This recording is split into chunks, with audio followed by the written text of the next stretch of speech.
Okay, we are live. So, hey. Welcome everybody to our Vintage House show. During COVID, during crisis, doing everything, we're bringing you the show live. We're in a virtual space, which I'm honestly starting to like a little bit more than a studio, I have to. Now, I'm anxious to get back in the studio so I can touch people, but I feel like this is kind of a cool space. Lauren, what do you think? Man, anything to avoid that drive to Evanston. Well, listen, we're thrilled to welcome our guest for the day, Darlene Lady D Jackson, as she puts there. We call her DJ Lady D. She's in the house. What's up? And we have a whole lot to cover tonight, ladies. I'm really happy to be with the two of you because you really are two of the smartest people that I know. You really are. Like, first of all, Lauren, you're from the hood, so a lot of smart people came out of her neighborhood. DJ Lady J just dropped from heaven into my life, and I've known of her for many years, and she was on the show last July.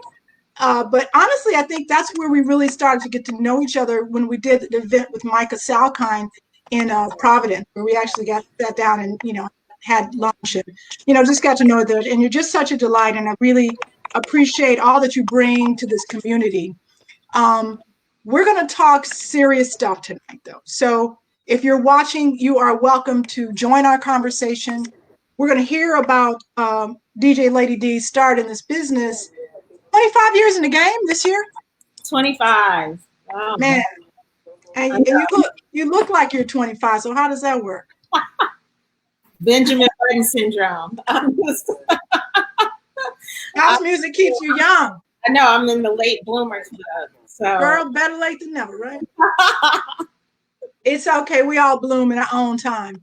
Yeah. But we're going to have a great conversation about that era. So that time frame, the 90s, 2000s, what happened with what we're calling the third generation of like house music, thinking first folks around 70s, 80s, late 80s, and then 90s was kind of a new group that was ushering in a new sound. That's right. I think that it was instrumental for, certain people to really carry the house, the message of house and the spirit of house along, because we got hit in so many different ways. So I'll definitely, I'll expand upon that later, but I always feel like we're probably most, like y'all are like the beginning, the origin story, and y'all really set it off, like that fuse, that spark. And then, it just spread, and then we picked up the torch and ran with it. And now we're all running together. I think you're right on the money with that. I know Lauren would take exception with the y'all part because I think you guys are around the same age. She's like, no, I was with you. But I don't know, Lauren, you're kind of second generation. What do you think? I'm 21, and so I just learned about all this. So, all right, listen up, everybody. Thanks for watching. I hope if you are watching that you're going to share this broadcast with your friends. If you could just press share and do a virtual party for us, we would really appreciate it, because we're going to have some serious talk before we get to the music, because the music is how we're going to solve this problem. I asked the question earlier, what's the house music community to do? A lot of people already responded, and that is keep going. So, hey, Linda Red, what's up? She said, what's up, Lady D? Thanks for tuning in, Linda. Yeah. And I want to start by talking about sister who's been tearing up the airwaves with the most profound video that I have seen in a really long time. I apologize, I wrote her name down and I can't remember it. But if you know who I'm talking about, Alan, you posted this, the message that then immediately afterwards, I saw that it was kind of going viral all over the place. So I want to start with that. And her message was so important. She was on John Oliver. John Oliver posted it to his millions of viewers. So I expect that we will see her on the circuit. So if you know her name, forgive me, go ahead and post it so that we can properly recognize her contributions. But the point of what she was saying is that, she was speaking to a lot of different groups. She was speaking to middle-class Black people, wealthy Black people. That's how she started it. And, we could talk about what wealth means. But her message was, this is you can't like shame people in this movement, because it is a movement. It's a revolution. And whenever you have a revolution, you have these elements that always come up. I learned so much from that. Lady D, Lauren, have you seen it? Do you know what I'm talking about? Yeah, I know what you're talking about. I was trying to find her name too, because I saw it yesterday, and some influencer, some big actor, somebody had posted it on Instagram, and I found it that way, and I thought, she said a word, and I actually agreed with everything she had to say. I definitely get the sentiment of some people, but the thing that the first poignant thing that I thought she said had to do with, there's three distinct people involved in what happened, right? So you had the peaceful protesters, you had rioters, and then you had looters. And so a lot of people haven't taken the time to make that distinction, but that is something that I had thought about too. I said, how can you be mad at looters? Because these are people who have been left behind. They have nothing, and all they're doing is, like what she said, was they're climbing through glass to get to something that they never had access to. So I did feel like that is a question of access, and how can you be mad about that? And I had to actually I always look at myself when it comes to some of society else. Well, what did I do? What's my responsibility in this? Is there a part where I can take some ownership or, accept responsibility for some of what's going on? Right. And it's not to say that I haven't done anything throughout my life. I feel like I've definitely done my share of volunteerism and mentorship.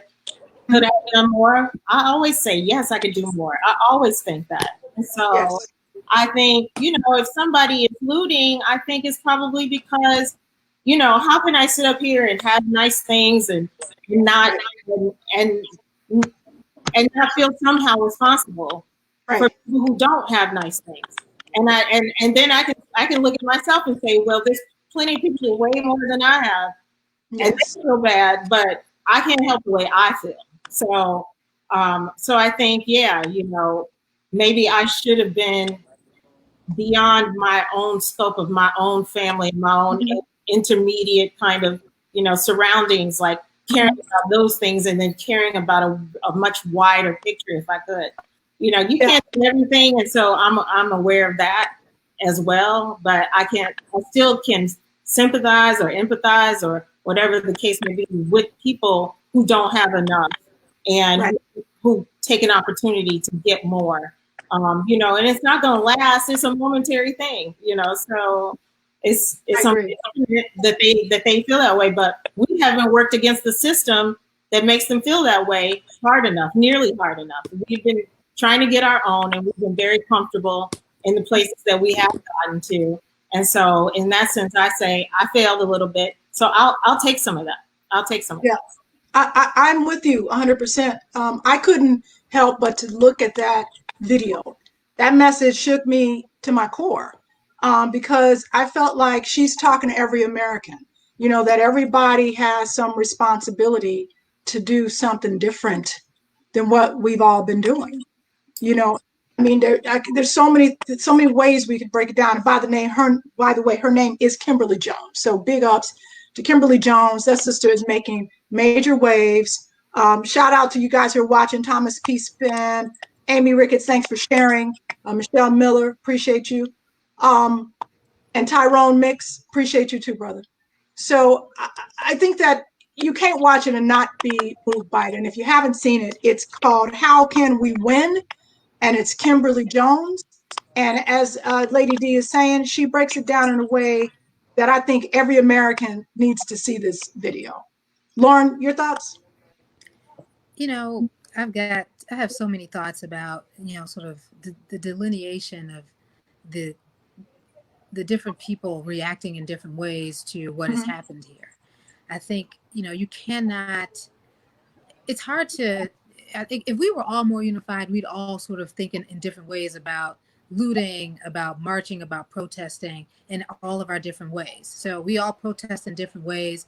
I think depending on who we are and, where we come from, we think differently about, the looting part of protesting, right? I mean, I think even if we had more of a sense of we are all community, Mm-hmm. and if you're breaking into something that, of course, is your own community, your own families, whatever that is, maybe we think differently about it. But, Darlene was suggesting that you blame yourself. I blame all of us for not teaching our kids and our families enough history about ourselves, enough Black history, enough African history. I think if we knew that, we would bond more. We would recognize that we're all coming from the same place and having the same issues, no matter what the socioeconomic status. So we would think differently about the ways that we behave if we had more of a sense of family and community. And again, the reason why kids don't know that and they don't grow up knowing that, or we didn't know that and grow up and teach our kids that, is because, maybe systems failed us. Maybe our families failed us. I feel like my parents, who were very smart people, very educated people, didn't teach me Black history the way it should have been Yeah. taught. We all should have been marching, but we stopped marching for a little while during our era, correct? And so we should all have been growing up thinking about this like the kids are today. These 7-year-olds are marching and protesting, great videos. We think differently about how we're teaching our kids. They're going to expect different things. They're going to know who they are. They're going to respect each other and going to behave differently when it becomes a time to protest. You're 100% right. And I grew up in a very comfortable situation. I didn't have the same struggles that my parents had. And I think that our generation, at least my generation, kids who came out of the 60s, 70s, and even the 80s, had parents that were part of another era where the struggle was real and you had to fight, and those riots, and they lived through that. And maybe we got a little bit of a disservice because they didn't want us to experience that, and things may have got a little cushy for us. I don't know. What do you guys think out there watching? I really think that something happened. Something is missing, and I think our kids are going to be the ones saying, "Why didn't you do anything about this? How do we get to this place?" No, why are we back to this place? They didn't never named no. They never knew it. The interesting thing is, I just saw this. I have this picture in my house of an old Ebony magazine, the defunct now Ebony magazine cover story that said, "Black America, where do we go now?" That was 1975, right? Yes. So we're doing the same things. We did become a little cushy. We didn't teach each other, and and of course our families to discuss more about our history and how we move forward and how we're flattening and how we're not moving forward. I feel like we were in a cushy situation. Not only that, I knew we were in a cushy situation when President Obama became the president. I was like, this is a great day. But I saw the era of Reconstruction coming around because the Europeans had just become fierce and just as evil as possible, right? It's walking around with monkeys on pictures, throwing bananas over the White House, just, threatening. I said, we're going to see an ugly backlash to that 8 years of presidency. And I think that book, you're reminding me of Ta-Nehisi Coates' book, which I started but didn't finish, but I'm planning on it. We Were 8 Years in Charge. Yeah. And when people see the title of that book, they immediately assume that he's talking about the Barack Obama presidency. And when indeed he's not. He's talking about the 8 years during Reconstruction, when we had leadership that arose out of the Black community to have major positions in government, state and local and federal government, that were affecting policy. And like you said, Lauren, backlash to that rapid ascension of Black people was too much for this country to handle. Yeah. And sort of back to what Kimberly Jones was saying, and why we can't, how can we win, is, this idea that you pull yourself up by your bootstraps and you can make it. There has been conscious, deliberate attempts, there have been, destruction of our community when that has occurred. So has it beat us down to the point where we don't try? There's so many questions that are wrapped in there. Kendall Lloyd, thanks for watching. Kendall said Black flight has left our communities vulnerable. Kendall Lloyd, you can watch on WVON. here on WVON. Maybe watching too. And congrats on your new twins. But what are your thoughts? So let's put it in context. We talk about black flight.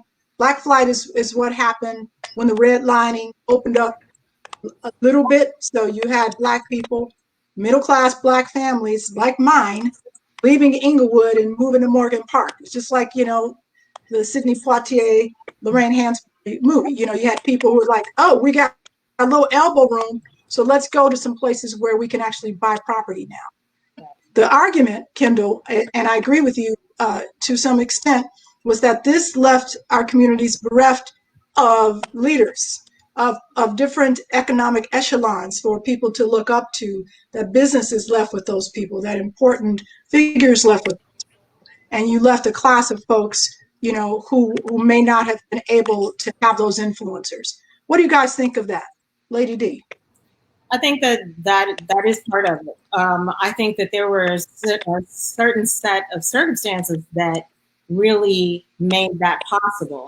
And I will talk about the influx of a certain 3-letter organizations, COINTELPRO and crack, that hit the community really hard at that time. So, crack. Did you say? Tell me what you said. A certain three-letter organization. Okay. I won't say out loud, but I'm going to say, there was a. What's the first letter? you can start. How's that? Okay. Oh, okay. Got you down. Yeah, we want to stay online. Okay. I mean, I don't think that any. Drugs come into the community somehow, some way, and that is allowed to happen, or it is an orchestrated event, right? So there was an orchestrated event for crack, and crack really devastated our communities in the 80s. And so I don't necessarily blame middle class folks saying, I need to get out of here, because a lot of what happened was there were very stable communities, and then some of the kids that were coming of age got into crack, and then they had no place to go. They came back home. They were terrorizing their moms and dads. A lot of people had to leave, and they were terrorizing communities in some ways. They didn't have anything, and they were just, really, it was hard. It was hard for people to see, to deal with. And so they left, So I think that was a big part of it too. I don't think it was so much that, oh, now we have money and now redlining is over. I think that had something to do with it. Like, yes, we can spread out and we can get a bigger house for, for our money, a bigger bang for our buck, like in a south suburb or something like that. Yeah. So if you're doing well in the 80s, like my parents were, and then I started seeing some of my classmates move to Homewood, move to Flossmoor, move to Glenwood. And I thought, maybe we should too, Mom. I talked to my parents about it too. Like, y'all want to move? Like, I'm thinking we're doing it. Why not? Everybody's doing it. My dad said, oh, our house is paid off, so I don't think so. But you're bringing up a good point, is that, there are different points in a Black community where people have left. So, I'm sure there's lots of research on this, but we think about, let's just take Chicago, okay? If we look at Chicago, you have this influx of people in, the turn of the century, kind of the first real wave of immigrants from the South. And these were typically people who were coming to establish themselves in industry, business, what have you. And then they brought up their family, And then you had, more mechanisms that destabilized industry. I'm going back to my history books, but the 30s, where the jobs dried up for people in the South because you didn't need them to pick cotton anymore, and you didn't need them to do some of the stuff that they did during, post-slavery days and during slavery. And so then you had this whole wave of folks who moved to Chicago. We're talking about Chicago now, right? Moved all over the country. Right. Waves of people looking to escape the horrible violence of the South, and because there was opportunity to move. They didn't move from white neighborhoods. They moved from Black neighborhoods in the Black South to Black neighborhoods in the Black North. small kitchenettes and in often overcrowded situations where redlining was real and thick. And then that lasted for a few decades until you had some of those, some of the wonderful lawsuits and the people who were leaders who were able to, pass civil rights and get us some freedom. So then you had the 60s and people started moving out of those communities. And then you had the 80s. The 80s where the Black people moved to the south suburbs, the west suburbs, and where those restrictions were even looser. And with each one of those iterations, then you had backlash for the people who stayed in those communities. Yeah. Am I right? You guys are the scholars.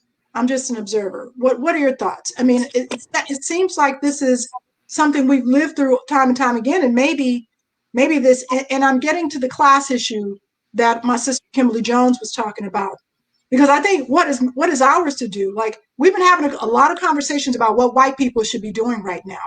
What should Black people be doing right now? And is it related to, those elements? I know that's a lot, so I'll stop.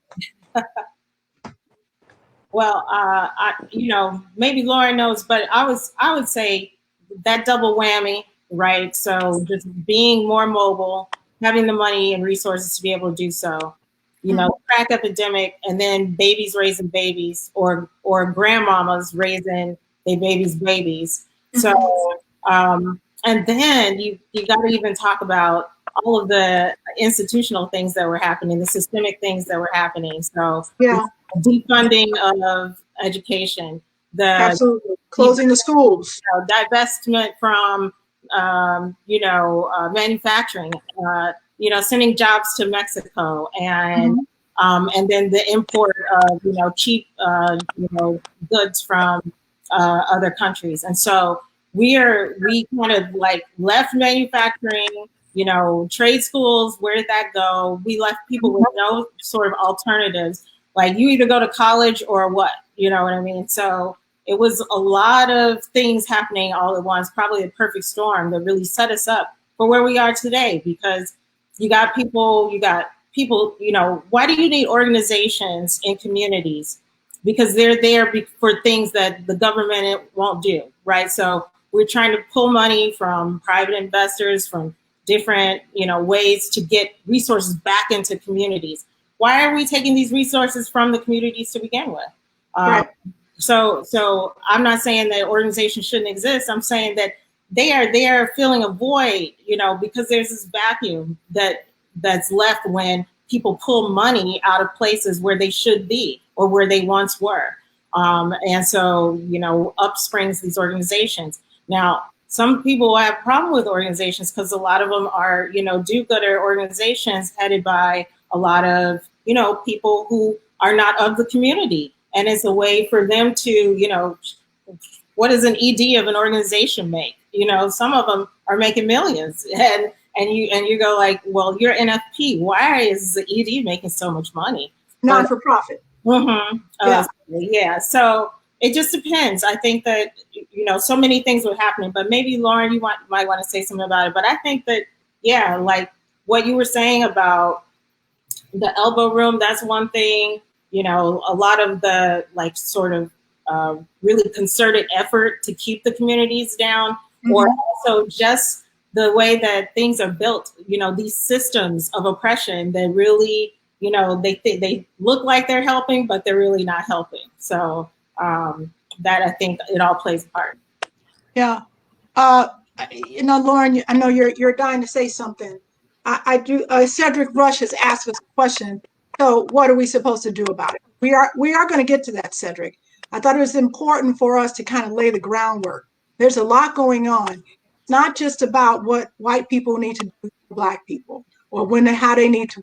Because if you listen to Kimberly Jones' video, How Can We Win? She's not only talking to white people, she's talking to Black people, many of whom have done well and have in many ways, maybe it's unintentional, sort of, neglected to do what we need to do to prevent this from happening in our own communities. And I'm not talking about anybody else other than myself. That's what I'm talking about. So how do we look in the mirror to do that? Lauren, you want to respond? So, there's a myriad of ideas on how, in general, Black people win and how we continue to invest in our communities. And I've spent a better part of my life and career thinking about how Black people desegregate themselves, how Black people continue though to give to community and Mm-hmm. contribute back to community in Mm-hmm. unique ways so that everyone has the opportunity to move forward. I mean, there's it's really, there's no easy answer to all these different things. I think people do want to move forward in life, and so if you're going to have a community where at one point, like Woodlawn at some point in its career before desegregation, one of my colleagues, a gentleman named Allison Davis, big developer here in Chicago, um, grew up in Woodlawn. Father was the first tenured professor at University of Chicago, the first Black tenured professor in all of the United States. Stayed in Woodlawn because he couldn't go anyplace else as a Black person. But his next door neighbor was one of the janitors at University of Chicago. His neighbor after that worked at the bank. The neighbor after that was the garbage guy. They all worked together in community beautifully. Kids played together. Economic status did not make a difference. Black people were working and moving together in community. Once we were allowed to move, and by the way, they never moved out of Woodlawn, but once other people had the ability to get out, which is what we should do, right, to a certain degree, right? We want to infiltrate some of these areas in which we were not permitted. Infiltrate. So we have to. How about we just move there? You have to, I think we have to experience that. We want to. That's why people moved west in the United States. Right? That's why you had migrations. People want to get out. But we cannot neglect those other people. And that's when the family feel, the feeling of community really starts to show itself. Like, how committed are you to making sure that your neighbors are improving in life? And there's some people, sociology suggests that there's some people who just believe that they should only stay in one place. They don't believe they should. That's what people say in Chicago their whole lives, right? They don't think they should move. They don't think they should experience anything else. When I moved to the north side, I was like trying to get friends and family to visit me. This was 20 years ago. And they would be like, it's just too far. I was like, you just drove to Memphis last weekend. You just drove 9 hours, 10 hours to Memphis last weekend for a party. But you can't drive 35 minutes to the north side. Anyway, I agree with you, Lauren. I agree. That's no shade. It's just silliness. It's ridiculous, but I think that we have to continue to reach back, and we have to teach each other to reach back. I mean, this is all new for us. We've only been somewhat freed in this country for 150 years. Can I ask you a question though about that reaching back? Because I've heard people say that a lot, and I just don't know what that means. So, and I wonder if there's other ways that people who are no longer in those communities help people in those communities. Like, is it about visibility? Is it about making a more concerted effort on recruitment and retention at the place where you work? Is it about, showing up in other ways in the universities and the colleges and the high schools? Like I think that people have it in mind that the way I give back is I got to go back to this community that I used to live in when I was 3 years old and figure out how to work in a community organization. And I almost feel like that's a little bit carpetbaggerish, that that's not your community anymore.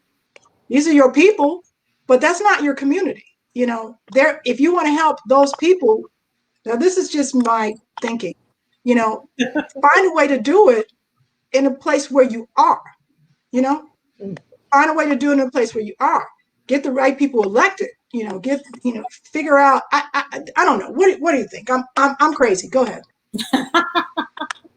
There's different ways to activism, right? So yes. Some people write the check, right?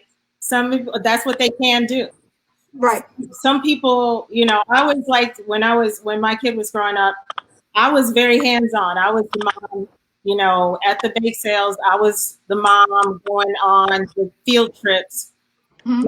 I had resources that were earmarked for certain things, right? Mm-hmm. And I could, since I had time to be there, I would rather be there physically doing like the sweat equity. Some people work all during the day. I was a DJ, so I worked at night. I could go on those field trips. Mm-hmm. Others that couldn't go on the field trip, they wrote checks. That was okay too, you know. Because you need checks too. Yes, you need both. You need hands-on and boots on the ground, and you need resources and the money. And so whatever you can do, you do. But for me, going back was, you know, going back to my elementary school and talking to the students, right? Mm-hmm. What are you doing now? How did you get that job? What's your career? You know, so just showing them different examples of what life can be. Giving back was, you know, volunteering at some of these community organizations as a DJ, like teaching a DJ workshop, you know, which to me is really about self-confidence and having self-esteem and physicality. So all kids that I know have ever met, they all love music. And so just showing them, hey, here's another layer to that. That was something that I felt was, you know, reaching back. Because you don't have to do these things, and lots of people don't. But when people ask me, I usually try to find a way to do it, because to me, that is the part for me that represents going back and giving back. So I want to ask a harder question, Lady D and Lauren. A lot of people are saying we need to defund the police. I see, Kendall, you're talking about the slumlord programs need to be revamped. I completely agree, because there's still way too many of those. But this idea of defunding the police, and I know that it feels like kind of crazy when you first hear that, but when you unpeel it a little bit, what people are talking about is making wiser investments, right, you know, than what we're making. So $33 million is spent at CPS. According to about a Tribune today, about the $33 million spent as in a contract with CPS, and wouldn't that be better spent, you know, with social workers and people who are expert, you know, at harm reduction, and you know, mental health and behavioral health. What are your thoughts about defund the police? And I'd like to hear from you guys too, out there watching. Do we defund the police? Yes. All right. I mean, I don't want to. I feel like I'm always going first, but I think it's unfortunate. You know, well, I would say this: it's unfortunate that they call it defund, because it's not really. Yes, because that has led to a lot of, and I think they should just walk it back and say, what we really meant was, you know, evaluate, you know, reallocate, and maybe release some of these mugs from these positions, right? Something like that. Whatever it really truly is, because to sit there and have to explain it over again. No, it doesn't mean no police. It means this. It means that. They're really doing themselves a disservice. So maybe just say, okay, we jumped out a little too soon with that message. We're gonna change this. This is what we really meant. You know, same thing, just different word. I wonder if it was a tactic though, because when you hear it, we're like, no, can't defund the police. Like who's going to get the terrorists? You know, I mean, we immediately sort of jump to like, who's going to protect us? But you don't always need somebody to protect you because your son is having a schizophrenic episode in the bathtub. I haven't used it once in my life. I can't say that. I mean, and here's the thing: you, me, we pay their salaries. Yes. So, and we are their bosses. So let's not forget what our role in this is. We don't hold them accountable enough. Okay, so the guy that got on the TV and was talking to people, calling us animals and vilifying us, and he was going off, right? Like, you talk to your boss like that? I wouldn't talk to my boss like that if I had one, you know, that I needed to get things from and who was paying my way. So I don't think that was really well thought out. I don't think that I would be, if I messed up, I would come with some contrition and with some humility and, okay, how can I fix this? What can I do? I would be listening more than I'm speaking. Okay, so I'm looking at these fools going, yeah, y'all really do need to be defunded, because what you've done is taking the money and taking the power, and now you're monsters. Okay, now you have no sense of what it's really like in these communities. You're out here cracking a whip, you know, like this is the police thing is a vestige from so many years ago, you know, from slave catchers to now. And the mentality has grown into this big, what they think is uncontrollable thing. But I think what we're going to see right now is that, no, we're about to actually control. King Kong is going down. Okay. So it's over. Like, no, because it's too many years of, you know, or the unions, the fraternal order, they've gotten really, really, really big and really dangerous, and they threaten people and they make people feel unsafe if they're going to go against them, and that's an unfortunate side effect of when things are out of balance. When things are imbalanced, it's like nobody wants not any police, maybe, but I mean, part of me is a pacifist that dreams of a utopia that says that we can have a perfect world and we can figure these things out on our own. I don't think that I had to use a police ever, not once. But I don't mind paying your salary if you are serving and protecting me. Maybe that is part of it. I haven't had to use a policeman because somehow in the walk of life that I've led up to this day, I have been served and protected. And so that in that sense, maybe it is a sense of comfort that I'm speaking from, where I can actually say, well, I haven't had to use it, doesn't mean I don't need it, and I will pay the salary gladly. But when I look at my brethren who are out here dying, I can't have that either. And so we have to fix it. That has to be fixed. And I don't know anybody that shouldn't be agreeing about that. Like, I read an article that said, white people don't really want police reform because of their inherent fear of, Black and brown people, that they're going to be sitting somewhere in a park one day and not feel safe because some Black person is around. And so they'll allow like the brutality to continue because somewhere in the back of their mind, they think, well, I might need them one day. And so, playing into that fear really prohibits, really getting to the heart of, we want better policing. Yes. So yes, you just can't accept anything. No, you want better policing. I think that would be a better tactic, and I don't have anything against the tactic that's out there. I do think sometimes we have to speak in extremes to find a middle ground. So maybe we start with something that is jarring, like defund the police, and I will admit it affected me that way too. I'm like, I'm scared by it, even the sound of it, but once we have a logical conversation about it, then we understand that, what is really meant is reform, better policing, better utilization of mental health and behavioral health for things that just need to be de-escalated, and not somebody with a shotgun that's coming to do some damage. Yeah. Police carry a gun. When you call them, that's what they're trying to do. And I want to give a shout out to all my brothers and sisters who are a part of the police force, who are darn good at their job. And I know many of them, and they do serve and they do protect. Yeah. And Lady D, like you, I have been, knock on some wood, there's a lot of metal around me, but I've been in a protected position most of my life where I don't have to call the police. But if you live in a situation where things are more limited, there's poverty, there's lack of education, there's lack of access to services, the police are an essential part of that framework, unfortunately. And some of that is because, let's face it, there is some sadism, in those kind of jobs, and people are attracted to places like that who have those tendencies. But I won't get too much into that. None of my friends fit that category. I love you all you all who are serving, protecting. Thank you for your service. Trust me. I just love that you said that there was sadism involved. I'm like, whoa. Well, I've heard this. That it's not an accident that we see brutality, because it is a profession that attracts some brutal people. Mm-hmm. That's all I'm saying. Mm-hmm.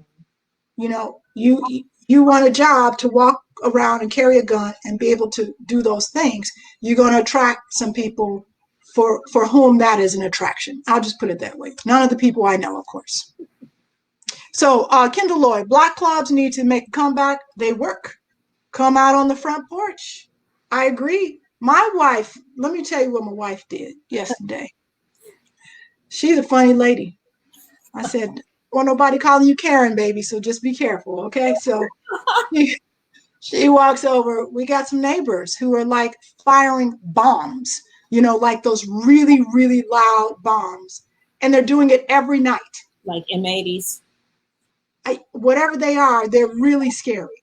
Okay. And everybody's looking out the window and they're like, what is going on? And finally she had enough because we were sitting on our porch saying hi to people as they go by. And she's like, I'm going to find the culprits. And she walked down and walked around and she found out where it was coming from. And she confronted them very nicely, and they were like, yeah, whatever. We're not backing down. We're going to continue to do this. And she's like, you are scaring a lot of people. This is a really bad time to be shooting off fireworks, and especially those really explosively loud ones. Yeah. And they didn't have any sympathy for what she was saying. And, she's psychologically minded. And so she's able to kind of talk them down. And, like you need somebody like her on the force where she was able to reason with these people and say, look, my child is really frightened by this. If nothing else, can you just do it, like not do it for the kids and not do it during this time? It's really it's kind of a scary time already. And they still didn't back down. But after some conversation and, talk, just being kind and being reasonable, they said, okay, we'll stop. They said, we're going to be back on the weekend, but we're going to stop right now. And they stopped. Right. And that's a scary thing, to walk up to a group of tatted people on the corner, all races, and ask them to stop shooting off bombs. Yeah. One little lady, but she did it. So Kendall, your point is right. People need to come out and talk. And Corky, my guy Corky Tracksman Strong, was saying the same thing. Yeah. Not in as nice a way we saying it, but he was saying the same thing. We can't be scared. I know it's hard not to though sometimes, but I'll tell you what, I have a limit. If I see little kids doing stuff that they shouldn't be doing, I often do say, I'm often that mom, that says, hey, don't do that. Mm-hmm. Hey, why are you grabbing her like that? Hey, stop that. Why are you that rock? Stop that. I'm that person. But a lot of times I want to say, hey, put your pants up, but depending on the age, I'm not going to say it. So. Yeah, it's tough, but I think Corky has a point, and I think Kendall has a point. What's up, Maria? And Trenton, thank you for watching. I think we got to overcome our fear, because if it's happening in our communities and it's happening with the kids or the adults that we see, when do we speak up? We don't speak up, then people call the police. That's the natural thing. Right. Yeah. And these kids were smoking weed in the back of my house in the alley, which is really bad because all the houses look down on the alley. And there's all these people, many seniors, who were about to call the police. I knew they were on this group of black kids. This was a couple years ago. And I went out because I could see them from my back window. And I said, guys, this is not a good idea. And they were all blowed by that time.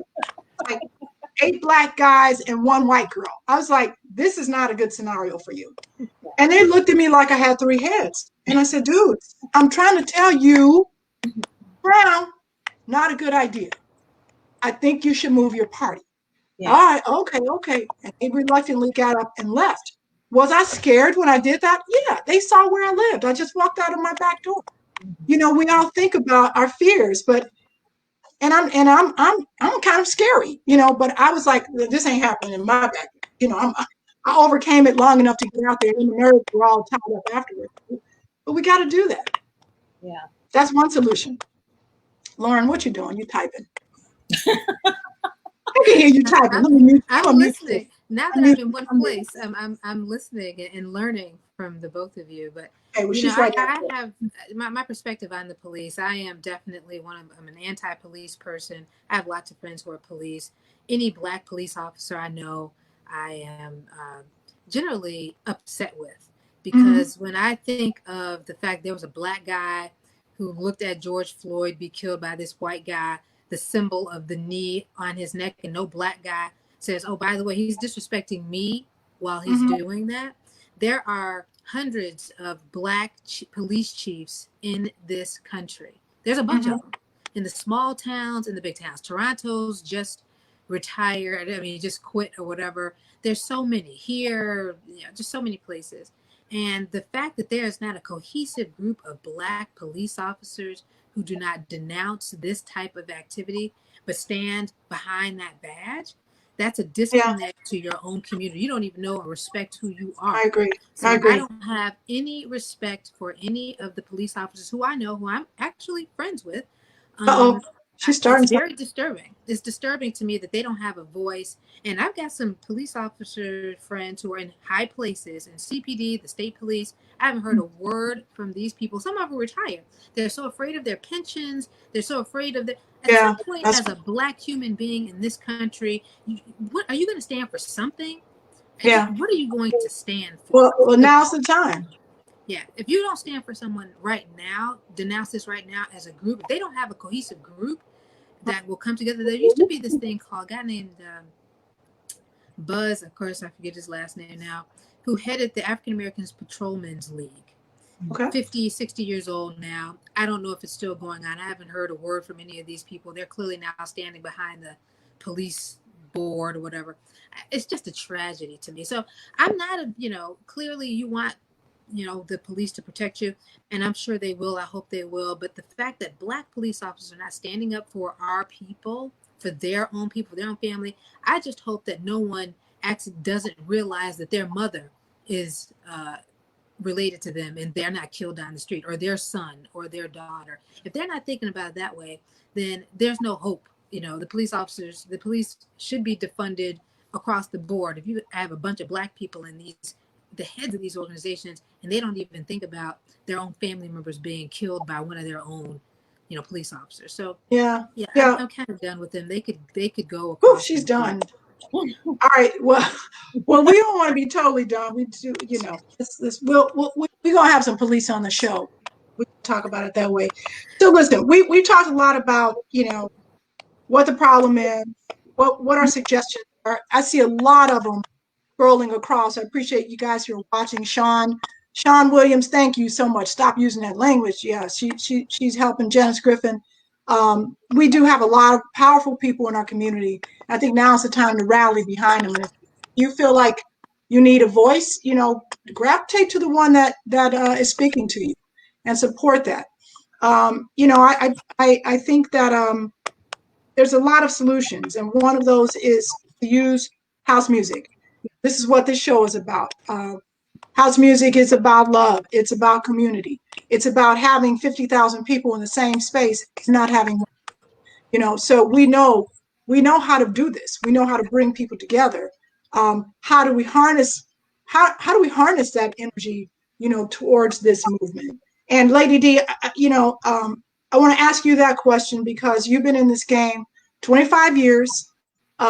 You started spinning 1995. Am I right? That's right. And that is that's a good piece of change. We could talk about what was happening then, but I'd love to hear your thoughts on what was happening then, what's happening now. How do we tie this all together?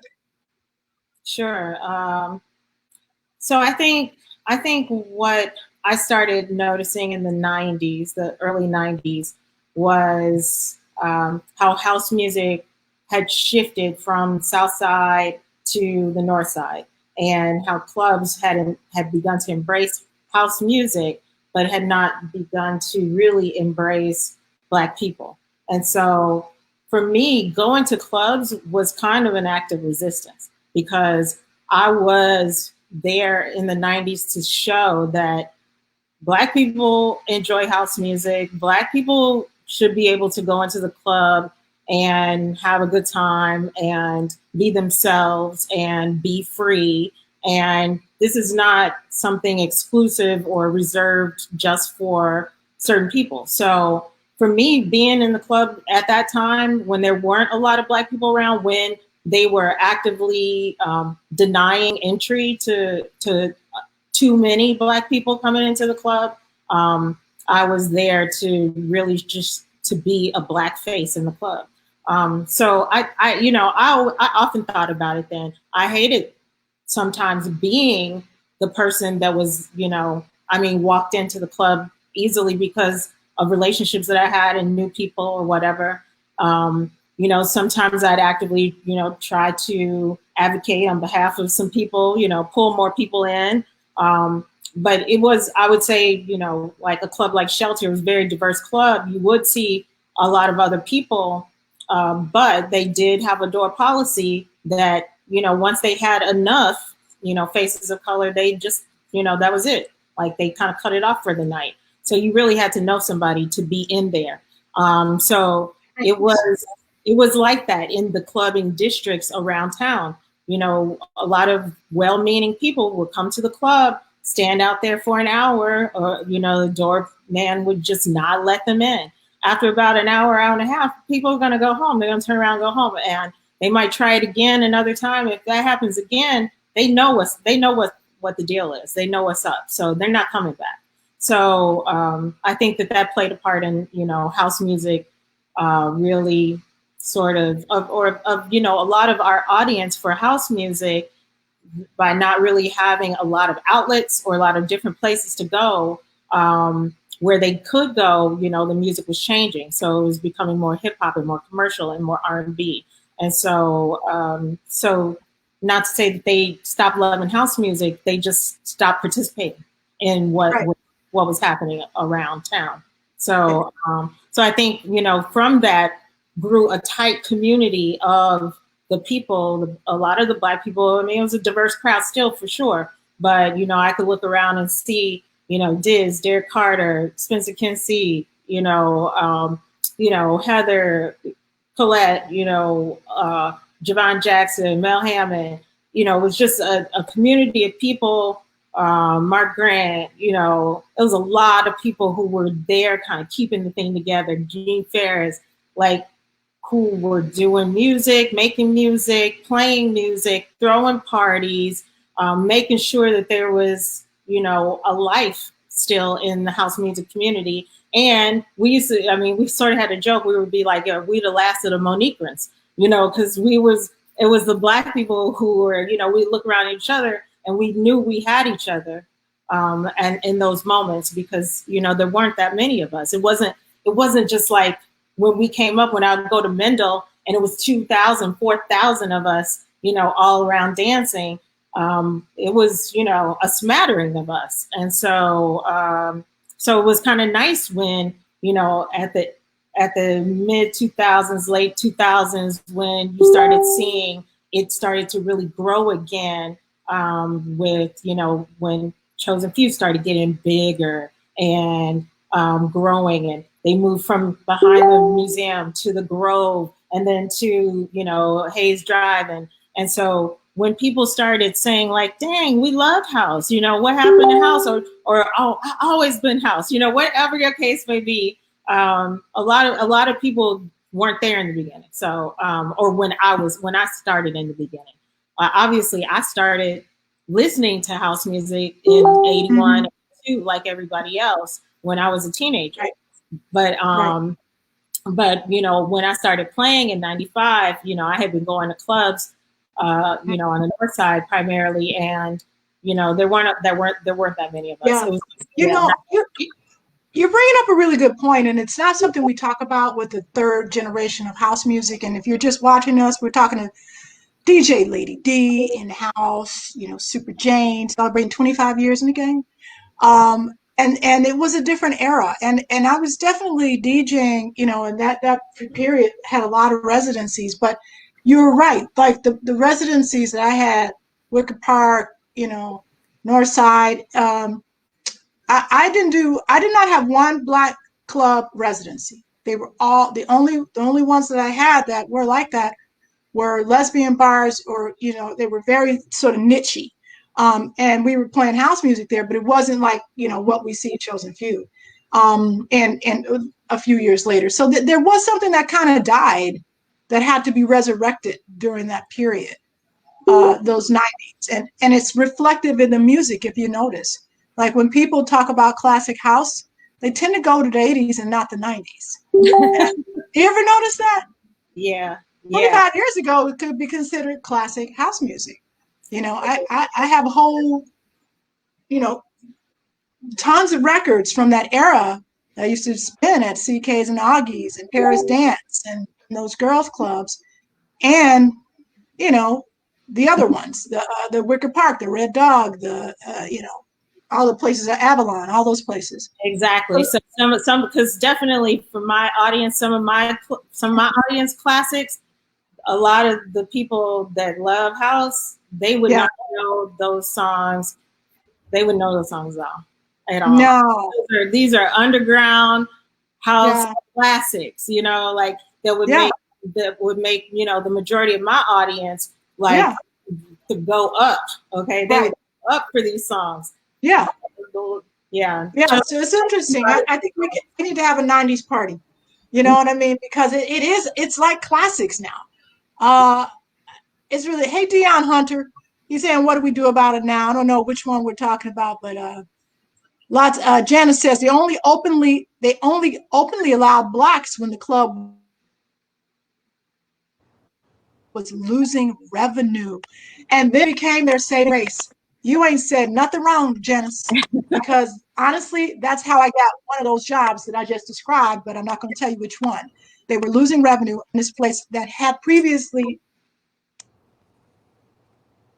been shady towards black people. Said, let's give this a go, and then becomes investment part of it. So it's wow. We don't have time for all of this.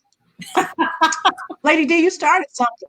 Look, I can. Yes, and Preston has a good point. 95 till now.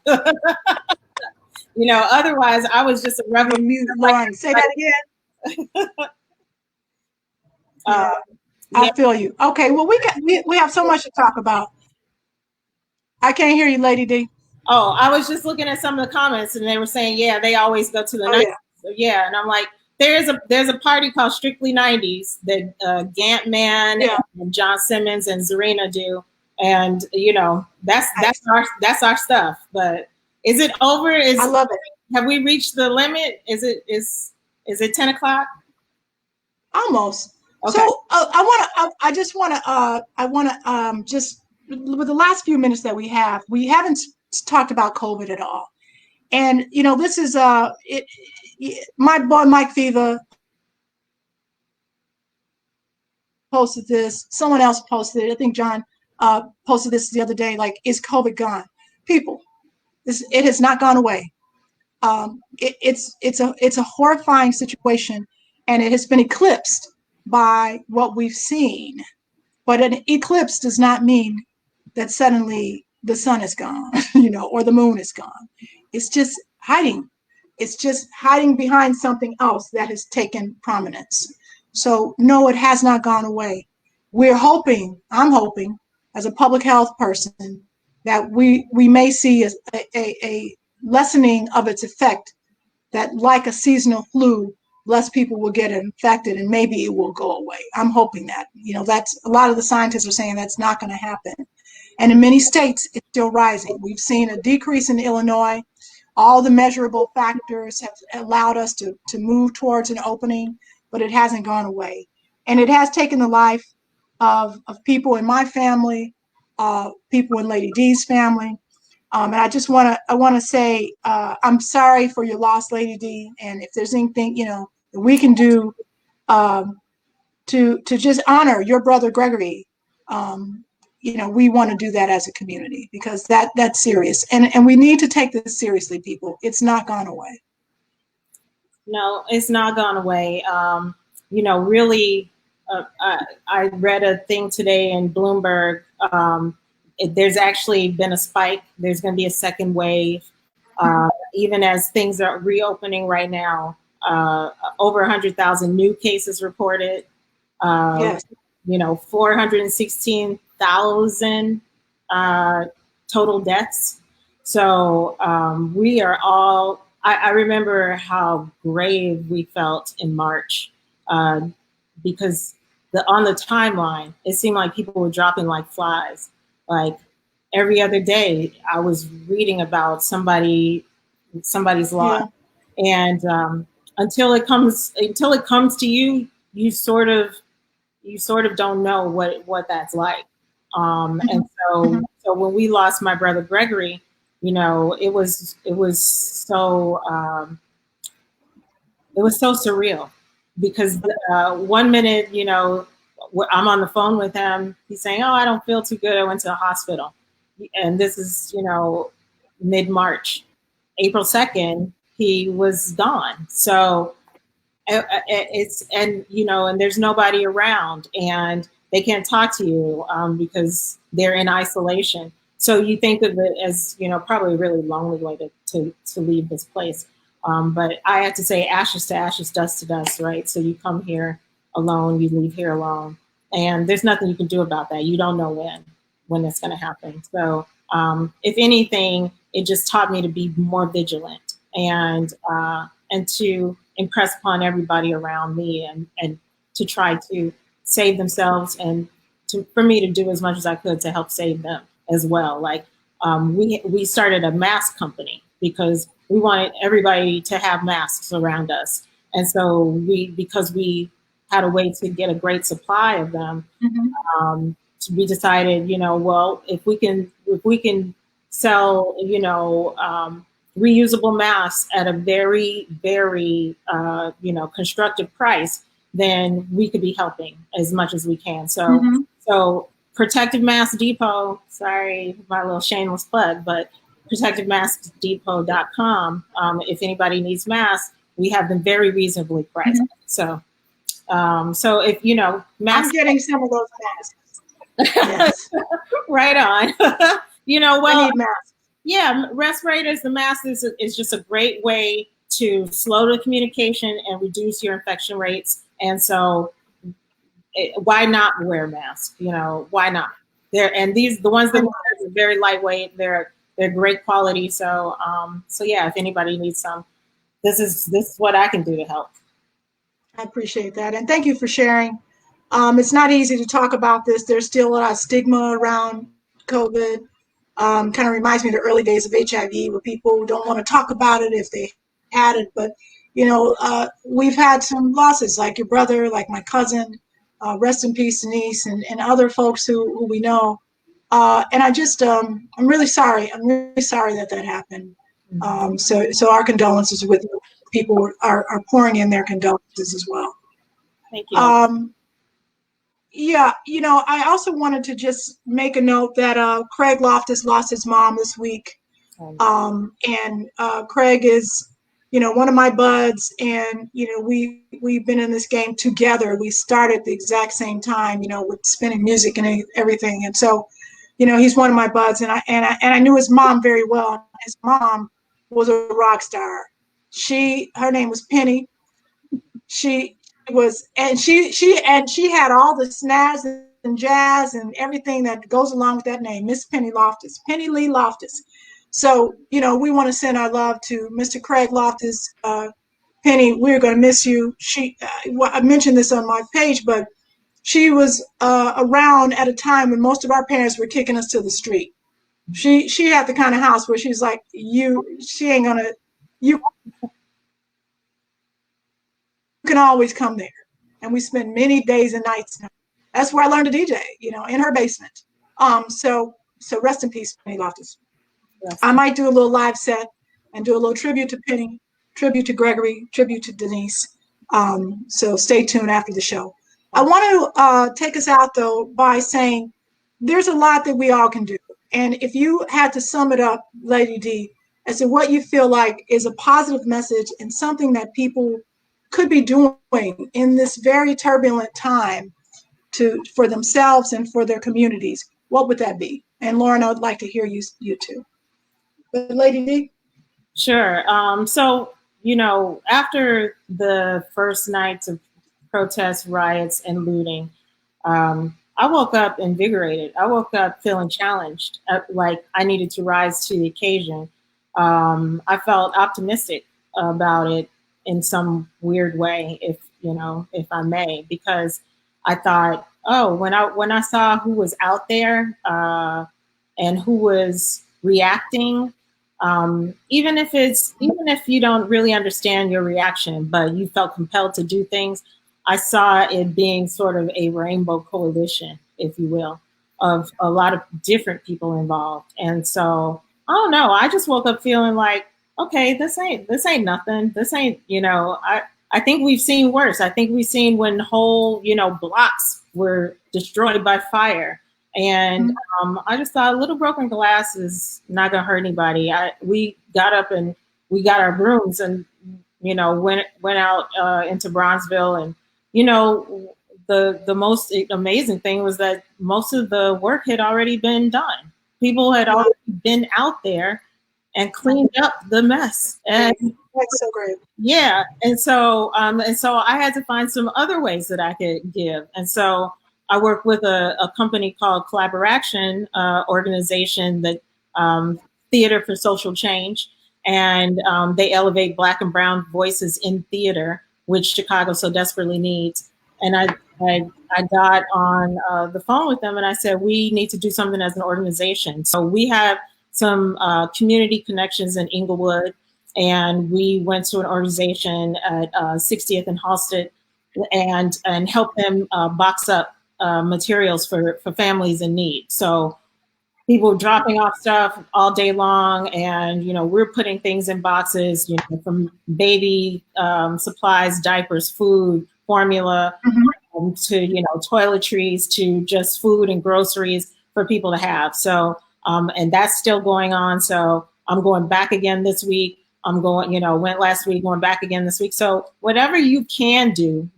That's my message. I'm doing a fundraiser this Saturday night for the Chicago Community Bond Fund.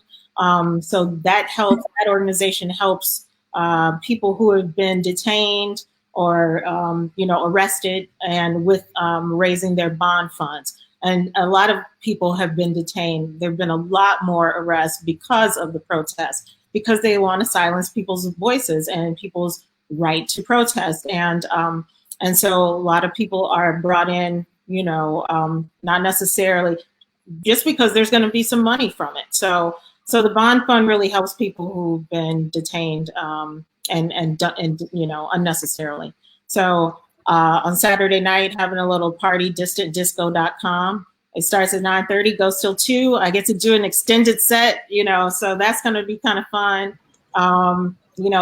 We sent out disco lights to the first, 100 people that have responded. You got yours? I got mine. Thank you. Excellent. So I got it today. I was like, I got my disco light. Yeah, and it's Lauren. It's set up so that you missed out, Lauren. That's okay. Listen, you got lighting in your house right now, so you got like this little purple light behind you. Like all your light on and off. You got to do your own thing. Exactly. Strobe. Yeah. So if anybody wants to pop into that, Rickett says she's super excited for it. All right, Amy. Right on. Thank you. Yeah, and that's another way to give back, actually, and to help. So for me, it's about continuing to play the music, to use my platform in ways in which I can, and to actually get out there and help people with my physical body, because I am able. All right. We got to put our bodies in it, and I'm making a commitment to do that as well. I'm a little scared of the COVID. Hannah said, DJ VD Girl said she got hers. Yeah. Did we talk about Good Girls before you go? Absolutely. Yes. Please do. Good Girls. So Good Girls. Good Girls is my way of balancing the musical scales. Okay, so we all know that there are a lot of DJs in the world. A lot of them are men, and I wanted to do something that helped elevate a lot of us women players, and that's women with an X. So that means gender nonconforming, non-binary, and all women players, because there's a lot of us. And we sometimes don't get that visibility or get the looks on the different lineups and whatnot. So Good Girls is a way to balance out these musical scales, balance out these musical lineups, and to have some events. And so my girls, my core, of the good girls is voila, the Empress of House, Lady Lowery Branch, and I know, and our our liege, Ms. Hannah Kate, the girl. That's right. And we had started doing these parties, to bring some awareness to it. And I was working with Tamara Allen and Rocio Garcia. And so we were kind of pulling all of our people together to do these events at Arbea. And we had started doing a monthly, and that took off in February and March. And then we were heading into April when COVID hit. So we're going to take it online really soon, and we'll be having some promo stuff out there really soon for that. But the goal eventually is to do an all women focused, festival, and we're going to make that happen. So right, that's right. Yeah. Hey, Melody Diggs, you're going to be part of that too. So yes. There you go. Yes. So yeah, I'm really looking forward to it. DJ Lady D, I can't thank you enough for all you do for our community. You are the quintessential role model. She does music. She does Columbia College, where she manages events, and she's a liaison for the center. You do a lot of stuff. Okay, let's keep it at that. And really, really, really inspirational person. And I'm so glad that you're in my life. And I'm glad that you are part of this wonderful house music community. You're such a unique and beautiful spirit. So thank you, Lauren. Of course, did you want to say anything before we sign off? Well, I have to honor two people who have passed away from COVID, who are very special to me. Yes. Hecky Powell, who was very influential in the city of Evanston.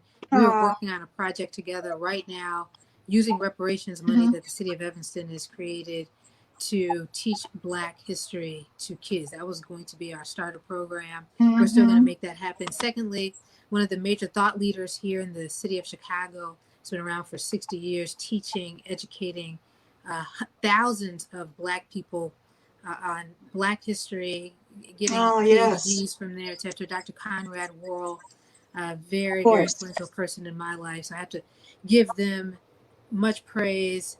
Certainly, Lady D, I'm so sorry about your brother, and of course, sorry about Craig's mom. It's a tragic time, but this is a time for us to come together. Music helps us do that. Talking about music, playing music, hearing music makes us all feel better, makes us fight better, makes us fight together, it unifies. And I just love what both of you all do with your work, and I thank you all for it. Thank you, Lauren. And thank you all for watching. This is Vintage House. We will be back next week. I'm not exactly sure who's going to be on. We will keep you posted on that. And, if you have an opportunity, please share the video. We just want to bring more and more people into the conversation. For those of you tonight, I hope you enjoyed it. And we'll be back next week with Kevin, Mega McFall, and whoever he brings on. And if you want to be on the show, if you want to chime in, let me know. Hit me up. I think that's it. Anything else, ladies? No, just that I love you both, and thank you so much. Love you guys. Love you too. All right. Bye, everybody. Bye, everyone.